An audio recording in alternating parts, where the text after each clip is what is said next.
Good morning. এতদিন তো ঠাকুর ঘরে আসতে পারিনি, খুবই মনটা খারাপ লাগছিল, বিশেষ করে আমার গপুদের জন্য। তোমাদেরকে তো ব্লগে বলেইছি কারণটা। তো যাই হোক, আজ একদম সকালে স্নান টান সেরে চলে এসেছি ঠাকুর ঘরে। প্রতিদিনের কাজেই হচ্ছে আমার সকালে স্নান টান সেরে একদম গপুদেরকে খাইয়ে তারপর বাকি সব কাজ।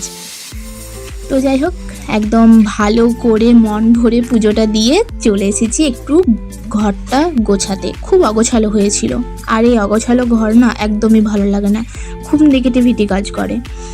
তো তাই একটু সব গুছিয়ে নিচ্ছিলাম, আর তারপর একটু জল খেয়েও নিচ্ছিলাম মাঝে মাঝে, কারণ যা গরম পড়েছে। আর আমার মানি ব্যাংকটাও দেখিয়ে দিলাম, কবে যে আমি 1,00,000 টাকার মালিক হব জানি না। তো যাই হোক, তারপর চলে এসেছি আমার স্কিন কেয়ারটা করতে। তো প্রথমে একটু ময়শ্চারাইজার অ্যাপ্লাই করলাম, আর তারপর একদম ভোরে ভোরে সানস্ক্রিন ইউজ করেছি। যতটা ছিল ততটাই মনে হচ্ছিলো মেখে নিই, কারণ বাইরে এত রোদ, আমার তো একদমই ইচ্ছে করছিল না বেরোতে, কিন্তু কিচ্ছু করার নেই। বেরিয়ে পড়েছি ছাতা মাথায় দিয়ে বাজারে সবজি বাজার করতে। সবজি বাজার তো করা হয়ে গেছে, সেই ক্লিপ আমি নিতে পারিনি। তারপর মাছ নিয়ে চলে এসেছি ঘরে।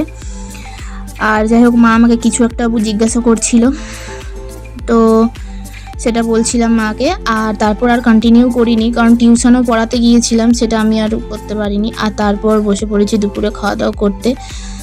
যাই হোক, তোমরাও খেয়ে নাও, যাও, টাটা।